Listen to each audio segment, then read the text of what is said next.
welcome to another exciting episode of Community Forum. If anything can be more exciting than the World Series victory of the Reds, how about those Sox, huh? No? So here's the thing. I have the bags under my eyes. Look, and I want to zoom in on the bags under my eyes, staying up all night watching the Red Sox, but I notice you have the beard. I have the beard. Well, I grew this. I grew it. Started growing it a little early for the Red Sox. I started growing it in 1972. But yeah, I have the beard, and it's not getting shaved off.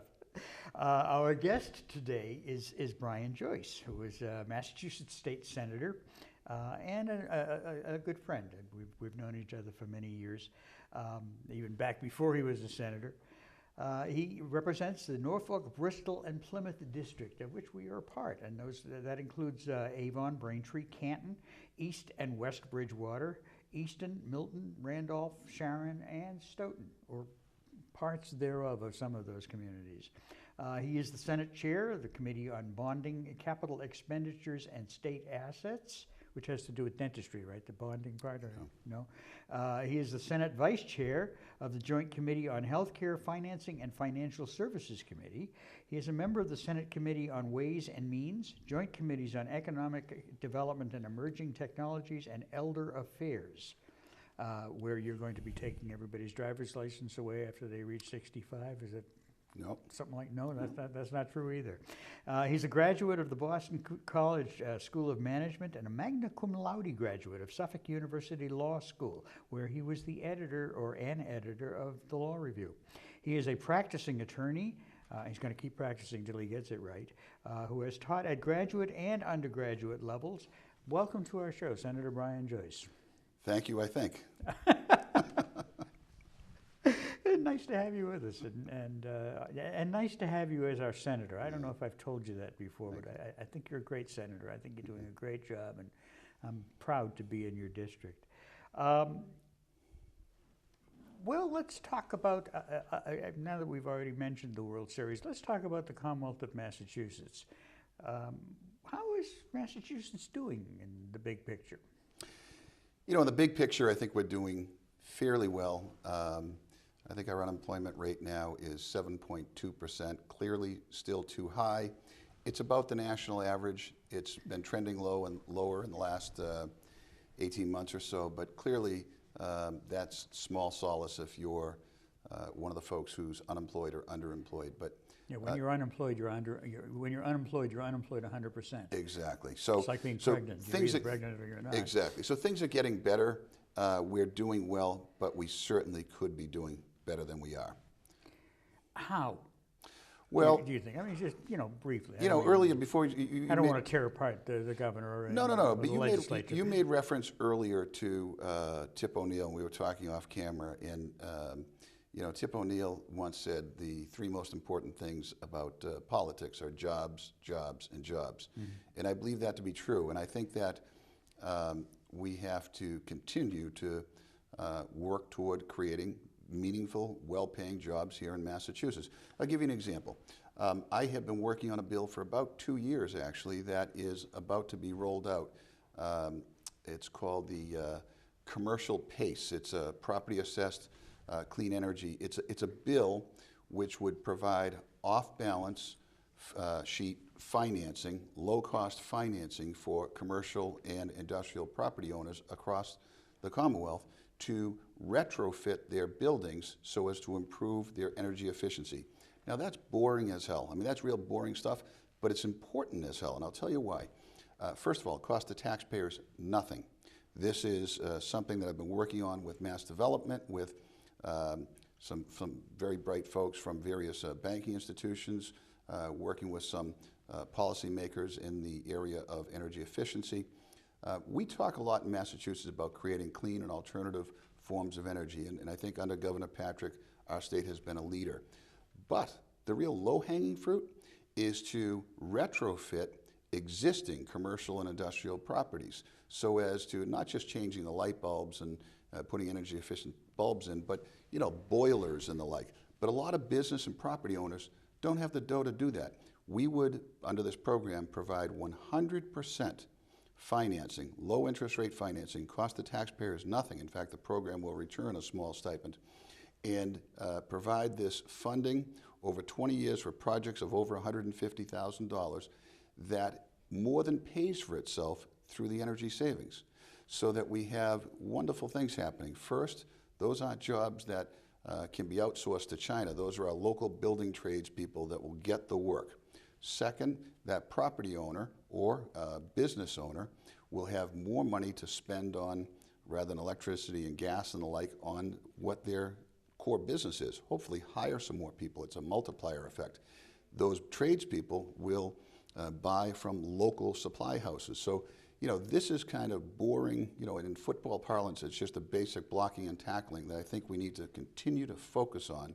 As Tip O'Neill said, it's all about jobs, jobs, jobs. And that's our job. I think that's my mission, is to do all I can to try to help create meaningful jobs in Massachusetts. Of course, when Tip O'Neill was alive, jobs, jobs, jobs meant manufacturing for the most part. And manufacturing for the most part meant pretty much unskilled labor on a production line. Times have changed. The types of jobs we're developing in Massachusetts are smart jobs. They're jobs that require not only skills, but also require a lot of intelligence, a lot of education, a lot of learning. And we're becoming a national nucleus for this type of work in biotech, for example, in computer sciences. Is this the type of thing that this PACE program will address? This is more basic than that. This is just all commercial industrial properties. Many of them have perhaps are inefficient in terms of their energy cost, that they could be made more efficient irrespective of what the operation is that's going on in there, whether it is manufacturing or it's biotech or high tech or computer services and the like. But your point is well taken, and I think you're dead on right. First, what's interesting with respect to manufacturing, a lot of those jobs actually are coming back to Massachusetts. And I'll tell you why. Increasingly, those low-skill tasks are performed by robots, so that in machinery, so that it requires a lot fewer people to do a lot of the manufacturing. So jobs that were going over to China and to other, really more developing nations and Vietnam and the like, I think those countries now are at a great risk of having done to them what was done to us in terms of our manufacturing jobs going offshore. I think a lot of their manufacturing jobs are going to leave because that unskilled, low-paid labor in many instances isn't needed. I'll give you an example. Right next door in Avon, in the industrial park, there's some very sophisticated precision machinery manufacturing going on there. And the jobs that are available in the manufacturing industry now are not those unskilled positions that you referenced, but instead they're positions where a person has to have some significant body of knowledge and familiarity with sophisticated computer equipment. So one of the challenges, all this stuff ties together, one of the challenges for us now is to make sure our community colleges and indeed our vocational high schools are helping to prepare workers for these jobs. That's an area in precision manufacturing in Massachusetts where today there are more jobs than there are skilled applicants to fill those jobs. But the other area you reference, the life sciences, biotech area, that is an area where we have clearly excelled. We've taken advantage of our very well-educated workforce, our great universities and hospitals. And so Massachusetts, in terms of the life sciences, is developing into really the Mecca where people want to come, where companies want to locate. European companies want to locate here.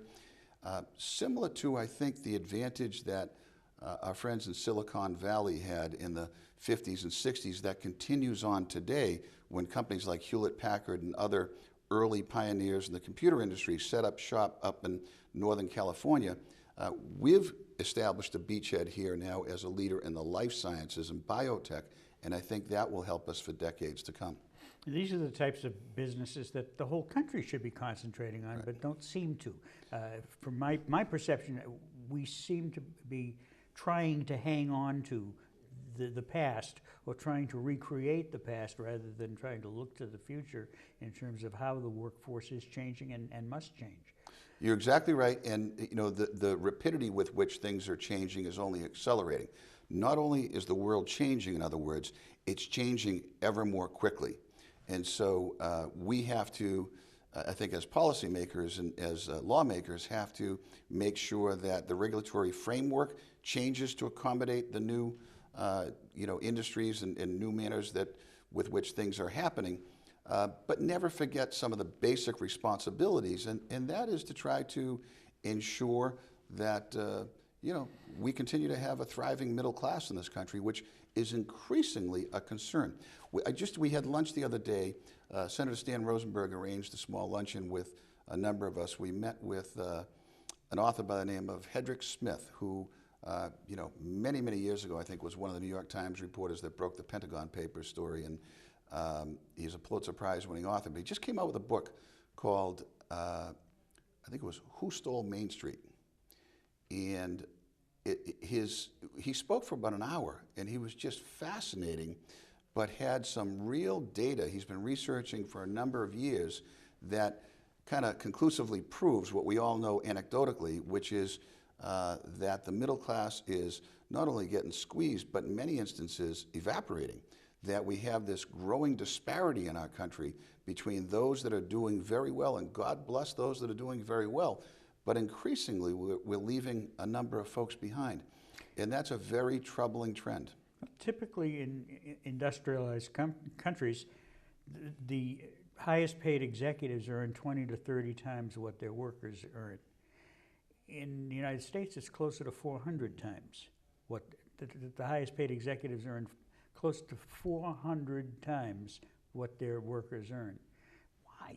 Well, I mean, why? So, and let me give you an example where I'm a fervent believer in capitalism, and if a person invents a widget and that person becomes a billionaire as a result, I mean, that's capitalism, that's our system, that's terrific. But increasingly, we have folks that aren't starting a company, aren't inventing a product, but just getting into the corner office and really milking it to the detriment of the rank and file. A couple of years ago, we had an example where the then CEO of Liberty Mutual, now we have different forms of governance for corporate organizations. You can have a sole proprietorship where you own the business. You could have a partnership. You can have a limited liability corporation. You could have a professional corporation. You have something that I sponsored called a benefit corporation. This is a mutual company. Mutual company, this instance we're talking about Liberty Mutual, is owned by its policyholders. Many times, the widows and orphans who have that life insurance policy from dad. And this executive who didn't start up the company. In fact, the legislature started up the company in the 19th century, I think, to help provide workers' benefits. We found was, in addition to a salary, I think in the $10 million range or some very, very high number, in addition to extraordinary perks, having essentially, a number of airplanes like his own Air Force at his disposal, was had something accruing called phantom stock, just a legal fiction where for every year this phantom stock was accruing to the tune of $50 million a year. And when he went out the door, he was able to cash in and take, I think it was $200 million. It was obscene. And the Boston That's more money than I make in a week. The Boston Globe did a nice job in exposing this, but I pushed legislation.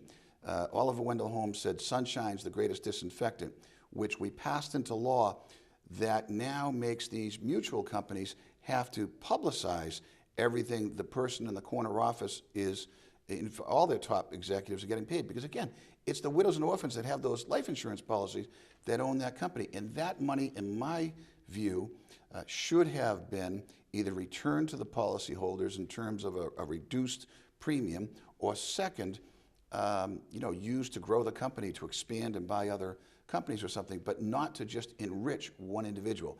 So your point is well taken, that we have some executives, and again, I'm all for capitalism.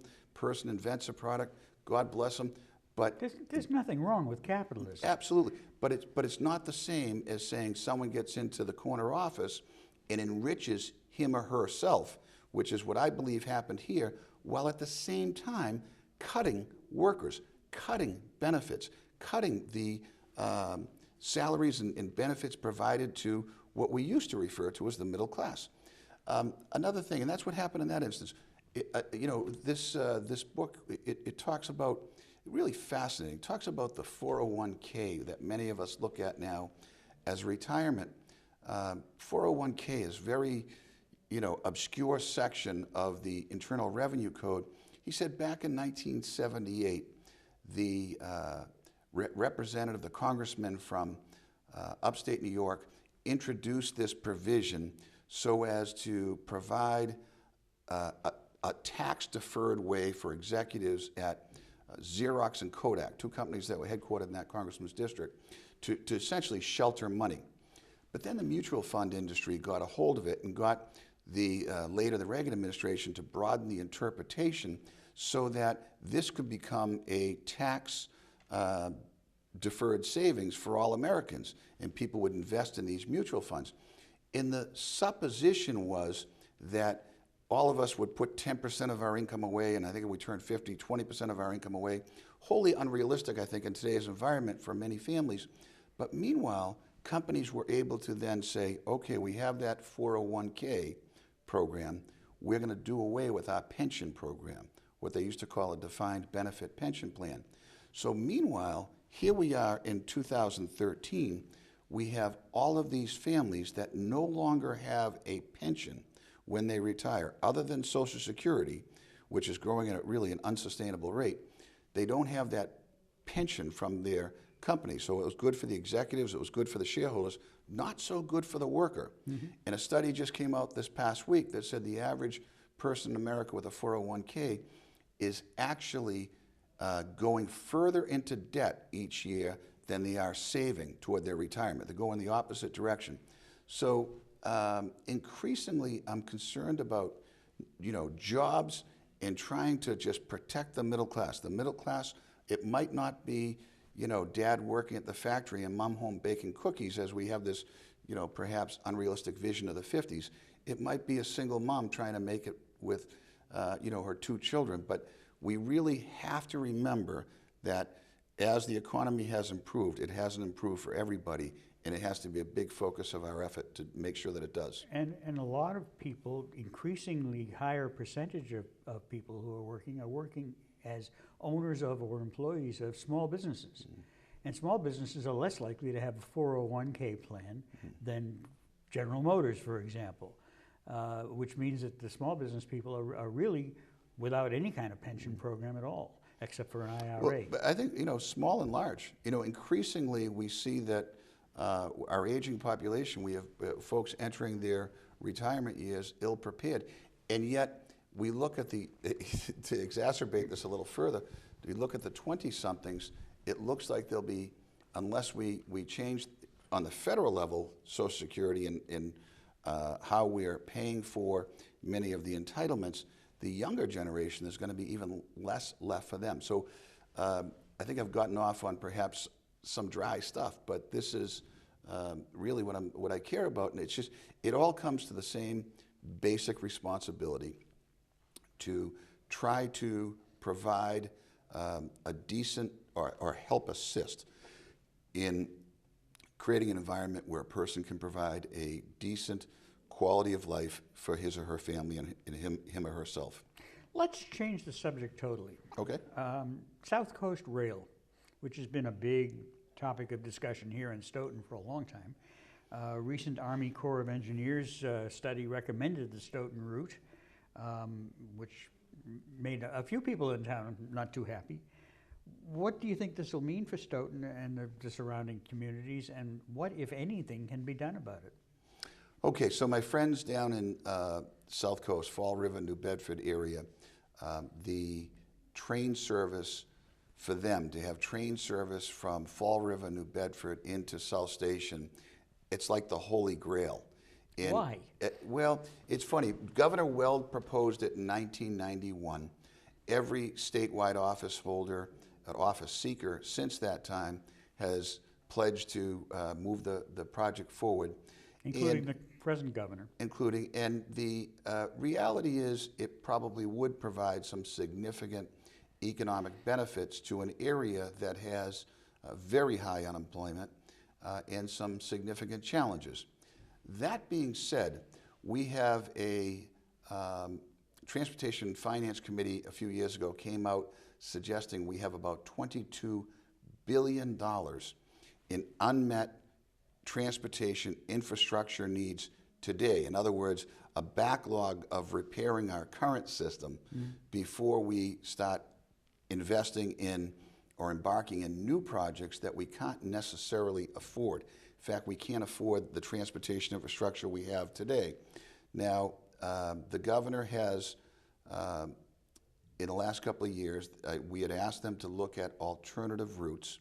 They did. They looked at the Attleboro route. They looked at 3 different ways that trains could get from Boston to the South Coast. And I believe their findings that just came out to be true. I do believe that if there is a course taken, this is the preferred route. And I appreciate that they took a fair look at what would be the most cost effective. But I just don't think they can afford the project at this time. The estimate is close to $2 billion. That was a little bit less than what the Big Dig was initially estimated at, and that ended up costing us about $20 billion. Meanwhile, as I said, there are other projects that first need the repair of the existing, plus there are others that I think provide more bang for the buck. There's a Green Line extension in Cambridge that we're under federal court order to complete. Second, in order to have the Fall River New Bedford line work, we need to expand South Station, another very expensive project. I'm not sure it's going to happen anytime soon, but my job, where I represent 3 impacted communities, Canton, Stoughton, and Easton, is to ensure that if and when such a project ever moves forward, that I do all that I possibly can to protect the quality of life in these 3 impacted communities. I've been working with the town officials in each of the communities, as well as with the Department of Transportation, to lay the framework that if and when a project moves forward, and I don't think it's moving anytime soon, that these communities would be protected.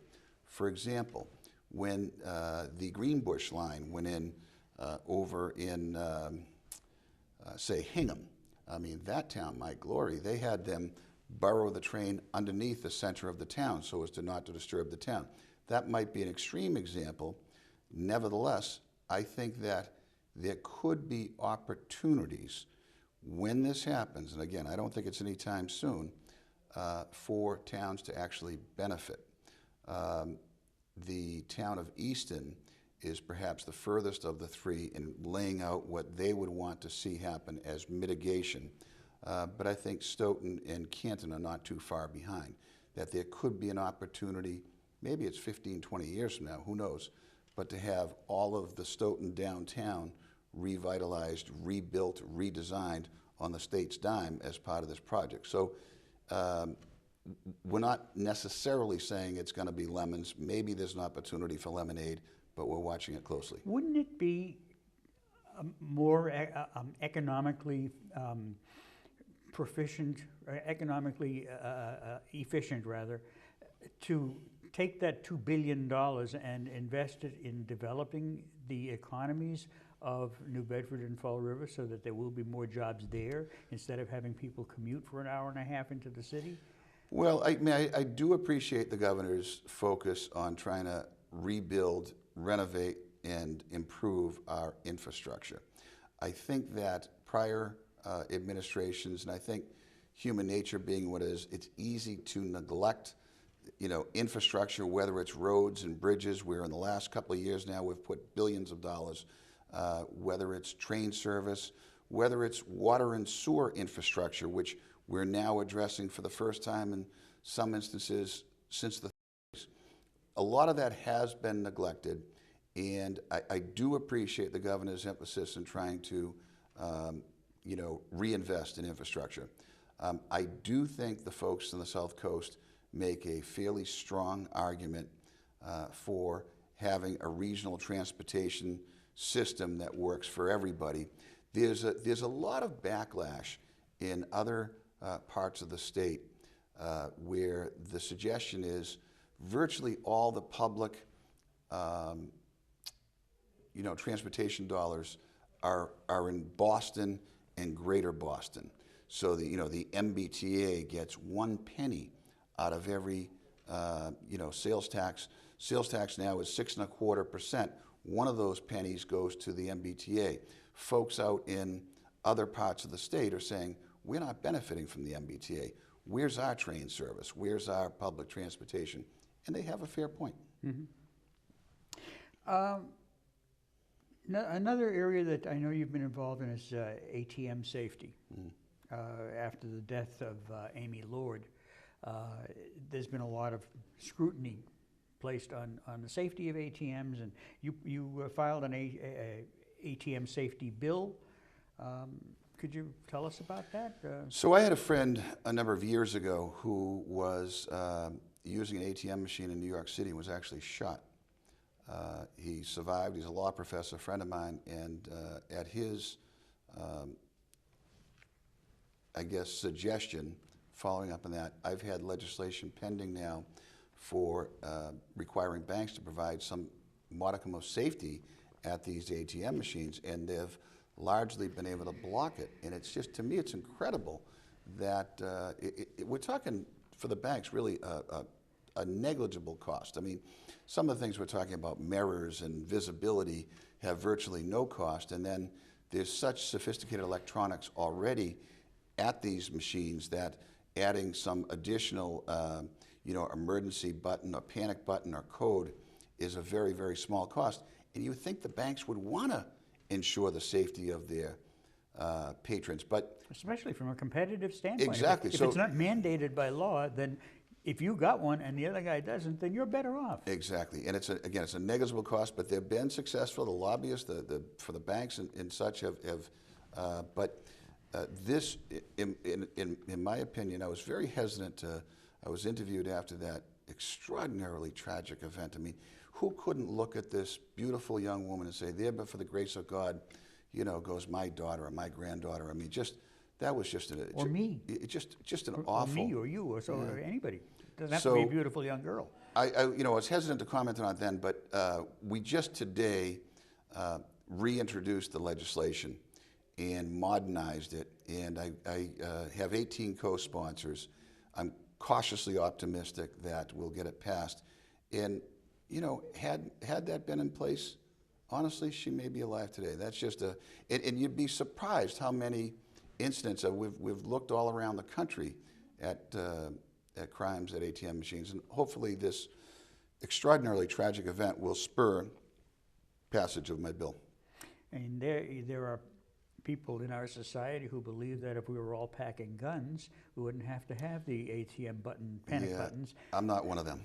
I'm not one of them either. But what's your thinking on that? Why would? If this young woman had a gun, wouldn't she have been able to defend herself at the ATM? Well, honestly, I think as a country we have more than enough guns. I think if memory serves me, I believe we have more guns than we have people in this country now. Mm-hmm. I know we have, hundreds of millions of guns, and I don't have the exact number. Please don't, yell at me if my number's wrong. But I believe we have, in excess of 100 and maybe double that million guns in this country. Crazy. And I thought after what happened, another tragedy down in Sandy Hook in Connecticut, where children were killed, I thought well, they should have all been packing guns too, shouldn't they? No, I know you're being facetious, but I do think a lot of us hoped there'd be an opportunity for some common sense measures passed on the national stage that weren't. I mean things that just common sense. A person having a background check, or ensure they're of competent mental health before providing a gun, or just stuff that you would think would be common sense. A lot of those measures are in place here in Massachusetts, by the way, most of those measures, but not in many of our sister states. You talk about common sense. It seems to me, and I'm asking you because you are a legislator, that when things get to the legislation, it doesn't happen even though it is common sense. There has to be, I would assume, a lot of pressure from the outside that counteracts the common sense. Well, you know, it's funny. I mentioned this this book, this Hedrick Smith's book called "Who Stole Main Street" or something. "Who Stole the American Dream," I think is actually what the name of the book was. And he talks about that as well. He talks about in 1968 or so, I think it was Lewis Powell, who was a former head of the Chamber of Commerce, or no, he was a lawyer for corporate America. 2 years later, President Nixon appointed him to the U.S. Supreme Court. He essentially wrote a call to arms to corporate America to get involved in Washington and engage lobbyists and play the political game. And boy, have they with a vengeance, where he gives in the book the stats. I won't have it accurate, but they may have had 2,000 companies in, you know, that had some sort of representation or presence in Washington. And a decade later, there were, you know, probably 20 times that, and a decade later, 20 times that again, and talked about just this growth, this extraordinary growth of these vested interests who are in, this is more really on the federal level, in my opinion, Steve, creeping in on the state level, more on the federal level, where common sense is often trumped by the pervasive influence of really moneyed interests. And I would imagine, for example, though, that I know you were at the forefront of the move to keep Massachusetts free of capital punishment, and I would imagine that you must have gotten an awful lot of pressure from the other side on that issue. Oh, sure. But you know, I had just an incredible example. My dad turned 94 2 days ago, and he just set a very eloquent example for me to just stand your ground and just or stand on your own 2 feet was his expression, and speak up for what you think is right and against what you think is wrong, and recognize that reasonable people will disagree. But going back to what's happening, I think more so in Washington, to me it's the pervasive influence of money, these vested interests that everybody has an interest in resisting.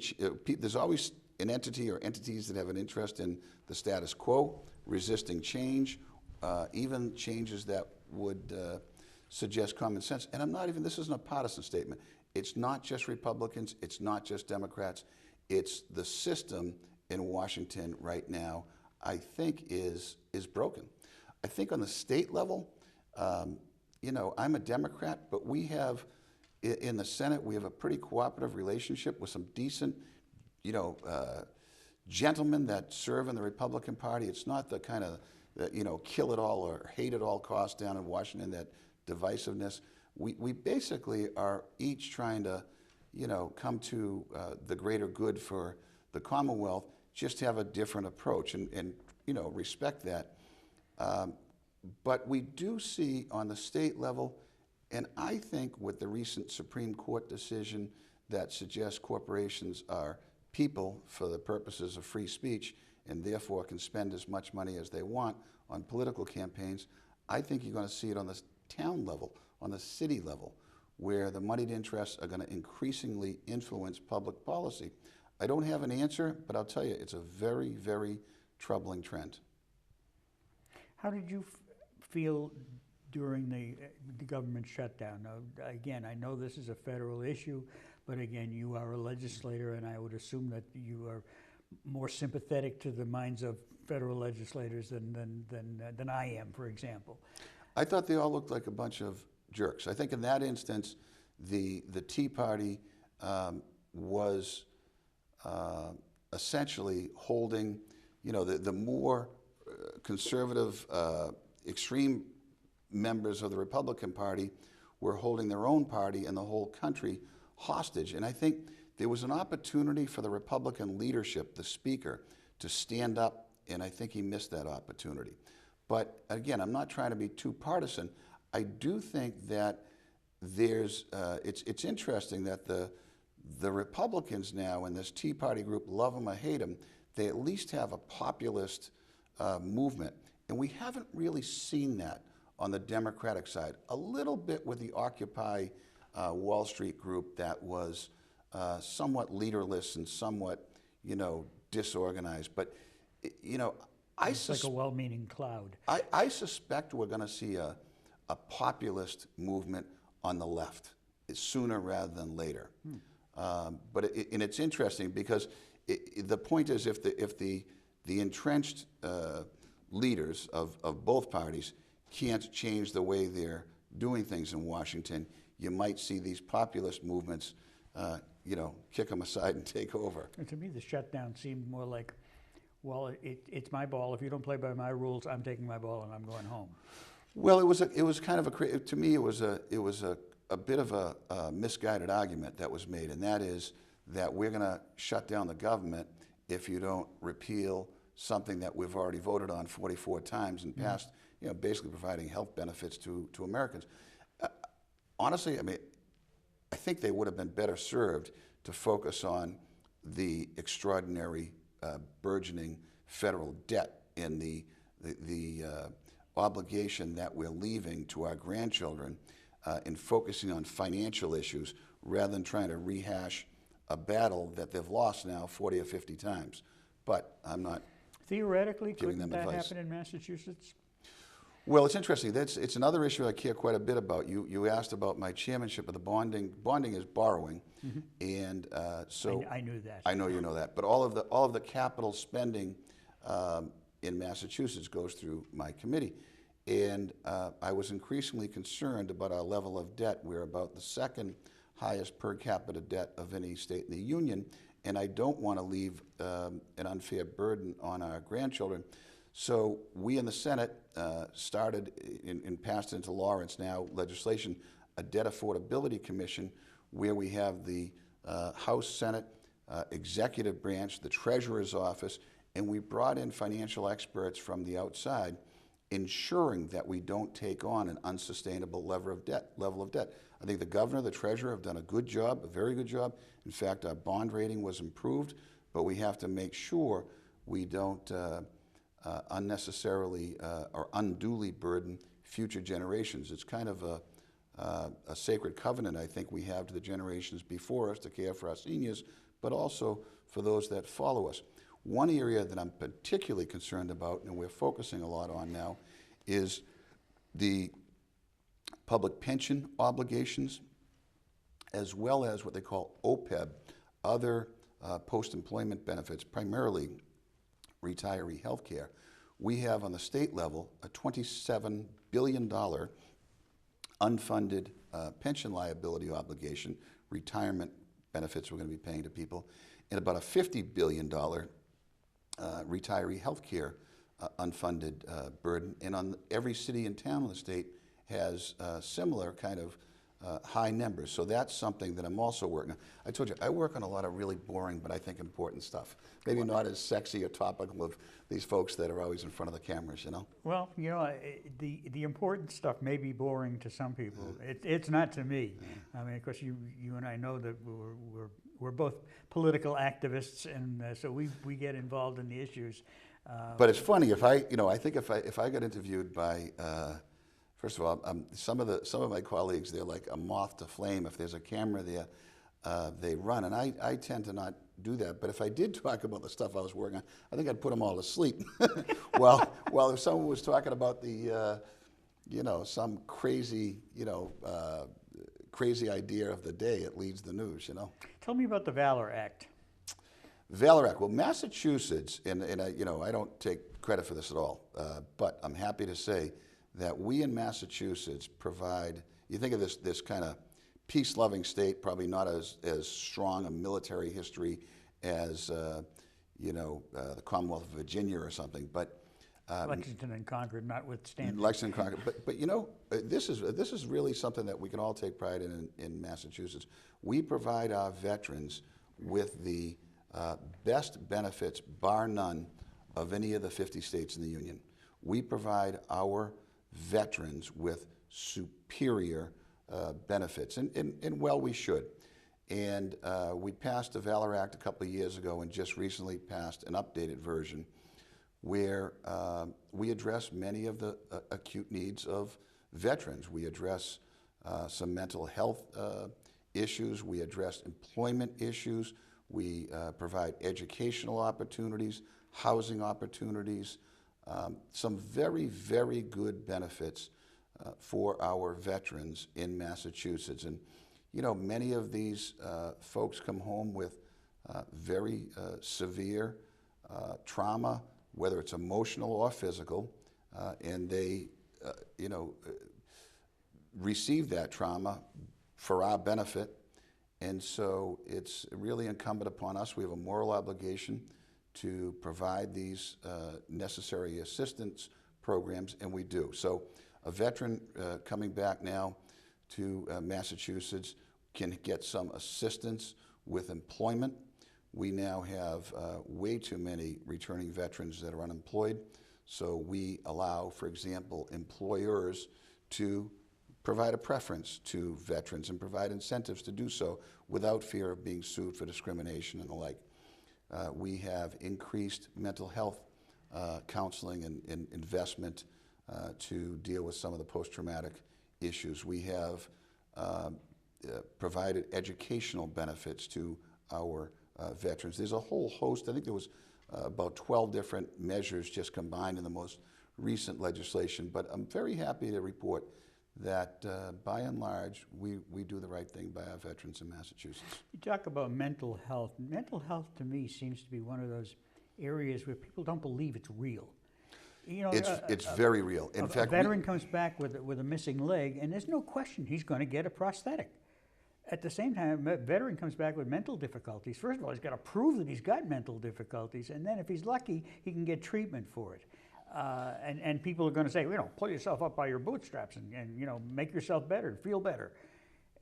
Somehow, to me, it doesn't make any sense, and yet that's the way society seems to treat it.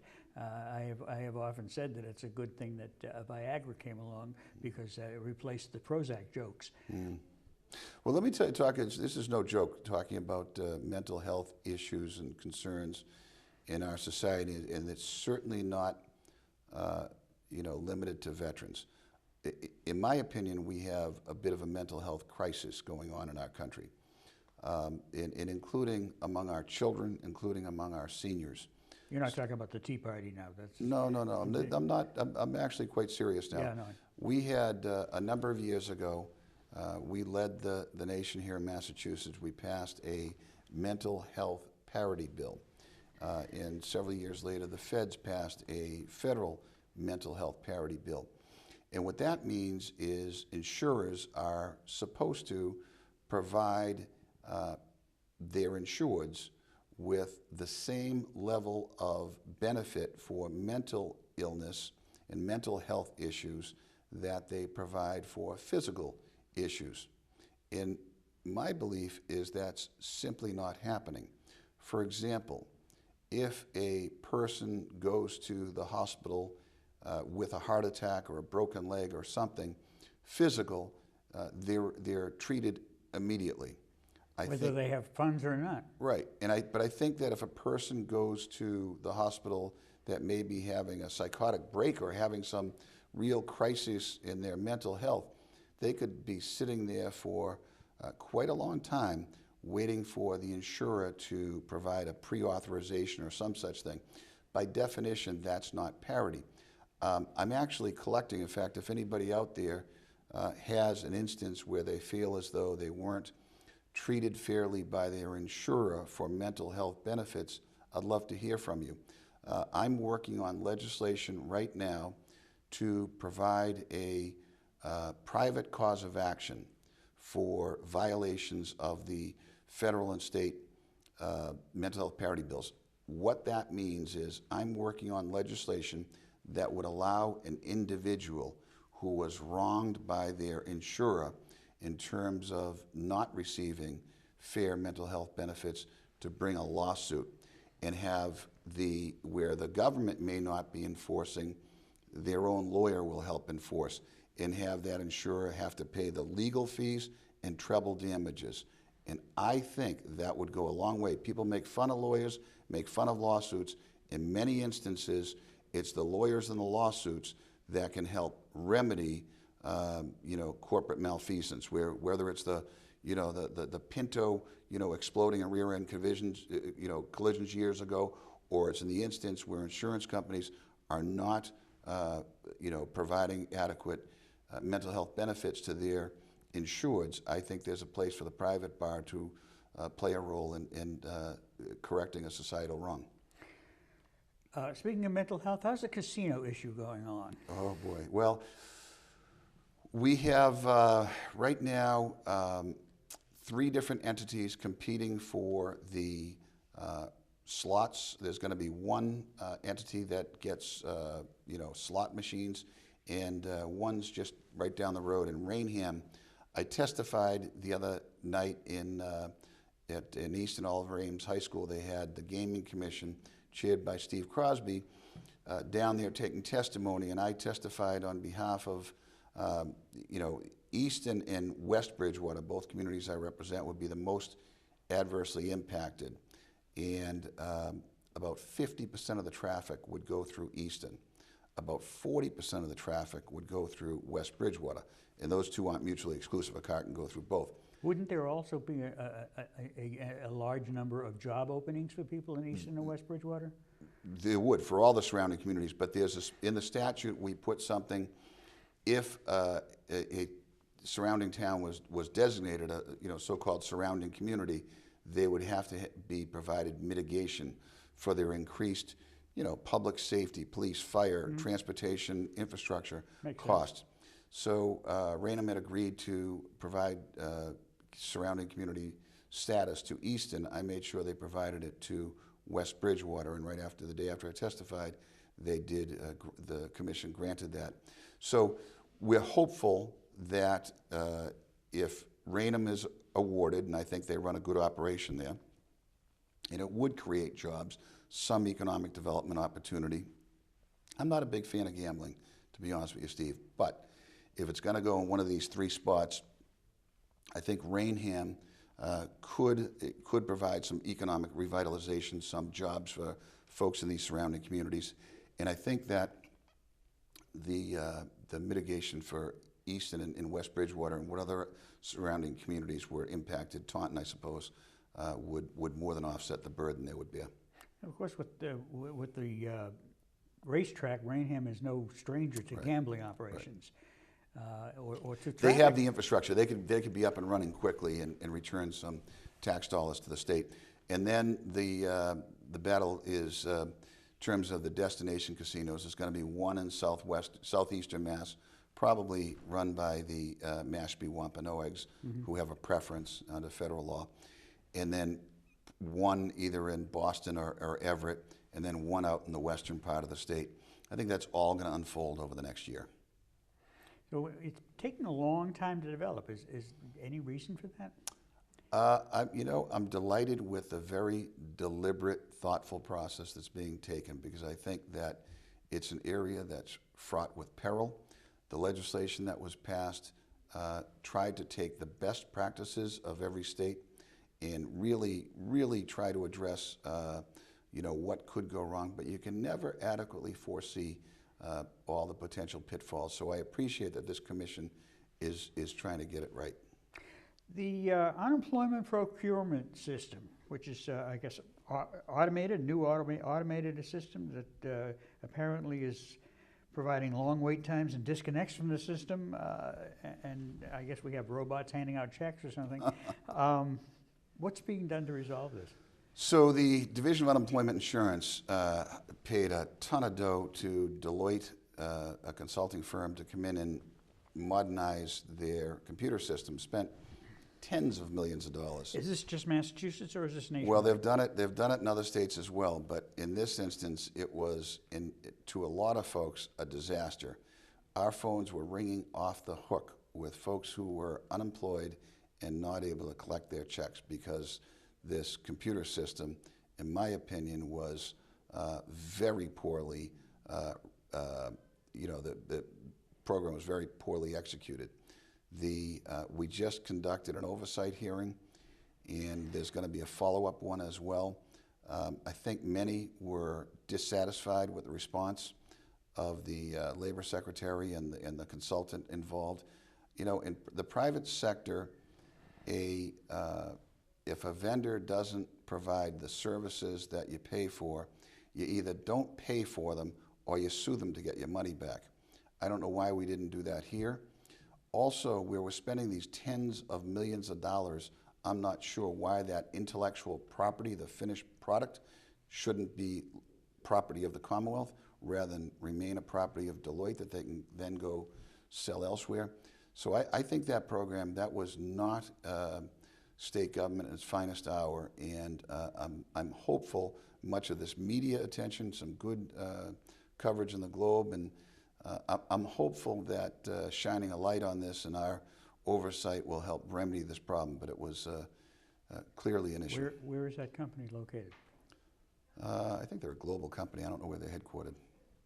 You and I, several years ago, talked about the idea of making competitive bids for services that the state buys, designed so that an in-state bidder would have an advantage over an out-of-state bidder, simply because keeping the money in Massachusetts is good for Massachusetts. I think that was, it was a very good idea, and I think that was ruled unconstitutional in many instances. Really? Yeah.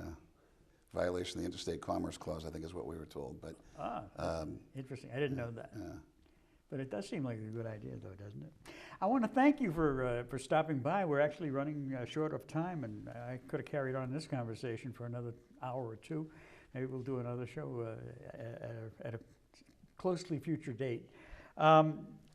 And I want to thank our Maxie's at Cobb's Corner. But first, I want to tell you how to get in touch with Senator Joyce if you'd like to get involved in anything, or you'd like to talk to him or give him a piece of your mind. Senator Brian Joyce at the State House, room 109D, as in David, Boston, Massachusetts. Telephone number is 617-722-1643. His email address is brian.a.joyce@masenate.gov, or you can go to his website, brianajoyce.com. You won't tell me what the A stands for. We've known each other for many years, and you still won't tell me, but that's okay. I still love you anyhow. We have a couple of messages for you. Again, as I say, we want to thank Maxie's. We call them Maxie's because I'm sure you've eaten there, Brian, but the food is just so good, and they provide us with some food for us here when we have do a show, and we're very grateful to them. When you stop in, make sure you say Maxie's, and they'll give you a great seat. American Cancer Society, looking for volunteers to drive cancer patients to and from treatments, is 1-800-ACS-6662, or you can get to their website at cancer.org. Ilsa Mark's Food Pantry and St. Anthony's Free Market at the First United Methodist Church. It's not a free United Methodist, is it? For more information, call Christine Gallagher. They could use some help in not only food and contributions, but they can use some help in preparing the food for display and for helping people who come to get the food and so forth. Meals on Wheels, ask for Jessica. 781-344-8882, extension 2. They're looking for people to help them make trips to bring warm food and warm conversation to people who are shut-ins. Stoughton Penny Saver, we thank them for the help that they give us in publicizing the show, and we know that they're very effective. If you've got a business or you're in charge of a business that is looking to increase your business, this is a place to go to, Stoughton Penny Saver, 781-344-4833. Tell them Steve sent you. International Forum Show. They interview guests with local roots throughout the world via Skype. Isn't that something? These are people who have some sort of Stoughton connection, but they're not in Stoughton anymore. Sunday at 2 p.m., Monday at 11 p.m., Wednesday at 9, Saturday at noon, Comcast Channel 9, Verizon Channel 28, your smack stations. And anytime I do a show, I like to have a thought for the week, and we try to tie it into whatever we've been discussing. And this time, this one comes from Theodore Roosevelt, who, as you know, was the 26th United States president and was not a Democrat. The most practical kind of politics is the politics of decency, he said. And the reason I chose this particular quote today is because, and I don't know if I've ever told you this or not, but I think that what separates you from a lot of other people in your profession is your decency. You are a decent person. You won't, you won't see any news reports of Brian Joyce flashing his body parts on on texts or involved in an intern or anything like that. You're a genuinely good person. As I say, I've known you for many years, and we've worked together in a lot of instances. And I know your family. I know the people in your family. I know that you're a family man. That you're involved with your family. Sometimes at a cost to your political career. There have been a number of times where you've been half an hour late coming to a Democratic Town Committee meeting because you had something to do with your kids, and that was important to you. And so it's well, I wish my mother were alive to hear this nice tribute. It was very nice, except for the whole flashing body part stuff. I wouldn't want her to hear that. She wouldn't. She wouldn't understand that. But it's very nice of you to say. A very appropriately named politician. Yeah. Nice of you to say. Once again, thank you very much for being with us. Thank you for being our senator. And well, let me say thank you for the opportunity, and to the folks out here, thanks for the opportunity to work on your behalf. It's a privilege, and it's a responsibility that I take very seriously. And you are running for re-election? Always. And you do have a campaign website, which we haven't told people about, but the campaign website is brianajoyce.com. And we are looking forward to the time when, well, maybe you'll run for governor or president or something. We'll see. Again, thank you for coming. All right, thank you. And thank you for watching. My name is Steve Fradkin, and we look forward to seeing you the next time we're here on Community Forum. And good night. So the program ends.